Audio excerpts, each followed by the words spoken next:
নমস্কার বন্ধুরা, কেএল ব্লগে তোমাদেরকে আরও একবার স্বাগত। আজকে হচ্ছে 16ই আগস্ট, আর আজকে ভোর 5টায় কিন্তু আমার বাড়িতে যাবার কথা ছিল, কিন্তু আজকে তো আমি যেতে পারলাম না, কারণ চারিদিকে নানান রকম সমস্যা আন্দোলন, যার জন্য আজকে বাড়িতে যেতে পারবো না।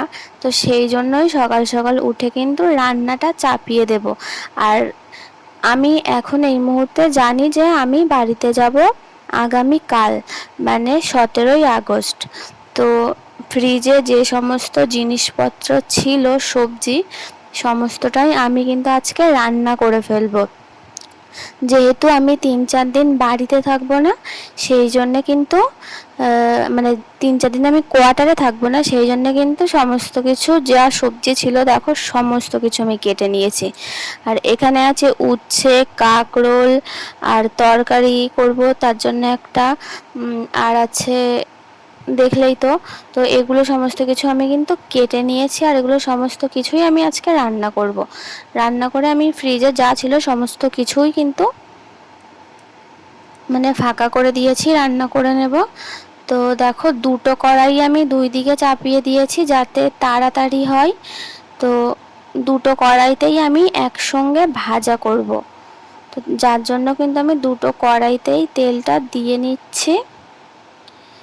আর আজকে আমার রান্নাটা বসাতে বসাতে 11টা-12টা বেজে গিয়েছিল, ওই জন্য দুটো কড়াই একসঙ্গে বসিয়ে রান্নাটা করছে যাতে অনেকটা তাড়াতাড়ি হয়। কারণ আমি বুঝতে পারছিলাম না আমার বাড়িতে যাওয়া হবে কি না, ওই জন্য আগের থেকে তো আমি রান্নাটা বসাতে পারিনি, এই জন্যেই এই সমস্যাটা হয়েছিল।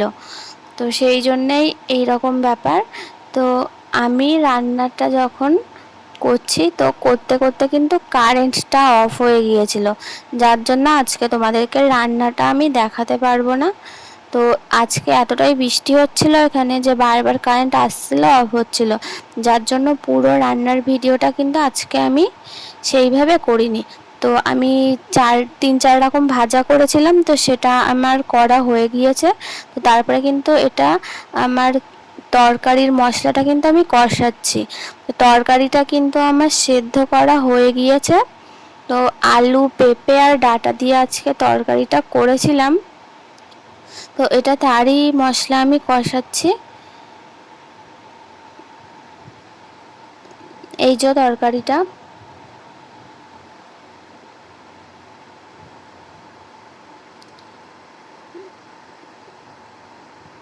দেখো।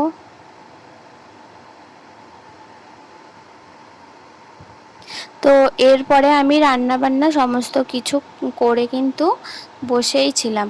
আর এখন আমি ওদিকে তরকারিটা চাপিয়ে দিয়ে এসছি, আর আমি কিন্তু রান্না করতে করতে সমস্ত কিছু গুছিয়ে নিই। মানে খাবার জন্য থালা, গ্লাস সমস্ত কিছু ধুয়ে কিন্তু টেবিলের উপরে রেখে দিই। এটা আমি রান্না করতে করতে কমপ্লিট করে নিই। আর দেখো, আজকে আমি ভাত রান্না করেছি, আর এটা হচ্ছে উচ্ছে ভাজা, আর এটা হচ্ছে কাঁকরোল ভাজা, আর দেখো এটা হচ্ছে বরবটি ভাজা। তো এই 3 রকম ভাজা কিন্তু আজকে আমি করেছি। আর আমি ভাতের মধ্যে আজকে দিয়েছি আলু সেদ্ধ আর পটল সেদ্ধ, দেখো।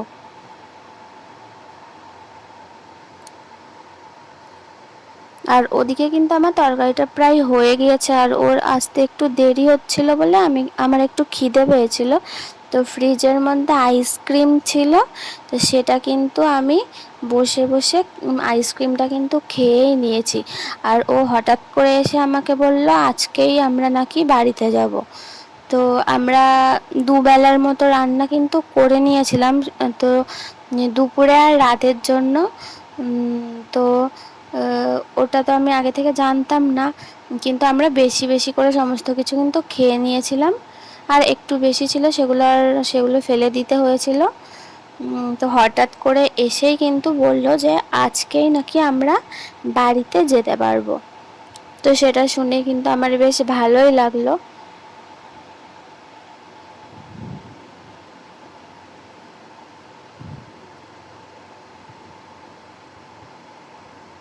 তো আমার ব্যাগ তো আগের দিন রাত্রিবেলা গোছানোই ছিল, যেহেতু আজকে আমার বাড়ি যাবার কথা, ওই জন্য ব্যাগটা গুছিয়েছিলাম, কারণ আমি তো জানতাম আজ না হোক কাল আমার বাড়িতে যাওয়া হবে, ওই জন্য ব্যাগটা গোছানো ছিল। ওই জন্য আমাদের বেরোতে আর খুব বেশি লেট হলো না, যে বাড়িতে যাব শোনার সঙ্গে সঙ্গেই কিন্তু আমরা বেরিয়ে গিয়েছি, কারণ আমাদের ব্যাগটা গোছানো ছিল। আর আমরা রাস্তায় উঠে দুটো ভুট্টা কিনেছিলাম, আর দেখো এখানে চা খেয়ে নিচ্ছি, ও চা এনে দিয়েছিল বাইরের থেকে, আর ওরা তো বাইরেতে দাঁড়িয়েই চাটা খেয়ে নিয়েছিল, আর আমি তো গাড়িতেই বসেছিলাম, বসে চাটা খাচ্ছিলাম। আর ভুট্টা কিনলাম, দুটো ভুট্টা খেতে খেতেই কিন্তু আমি বাড়িতে পৌঁছে গেলাম।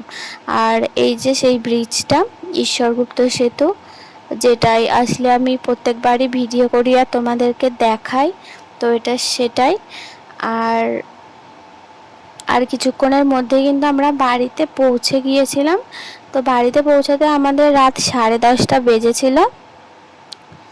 এইভাবেই কিন্তু আজকে বাড়ি পৌঁছে গেলাম। আর দেখো বাড়ি পৌঁছানোর পরে এ কিন্তু আমার কাছে চলে এসেছিলো, এসে আমার কোলে দেখো আবার বসে পড়েছে, মানে আমি জামা টামা চেঞ্জ করার আগেই ও চলে আসবে আমার কাছে, মানে এসে ওর কাছে আমাকে আগে বসতে হবে, এরকম ব্যাপার। তো আজকের ভিডিওটা এই পর্যন্তই। তো ভালো লাগলে লাইক কমেন্ট শেয়ার সাবস্ক্রাইব করে দিও তোমরা সবাই।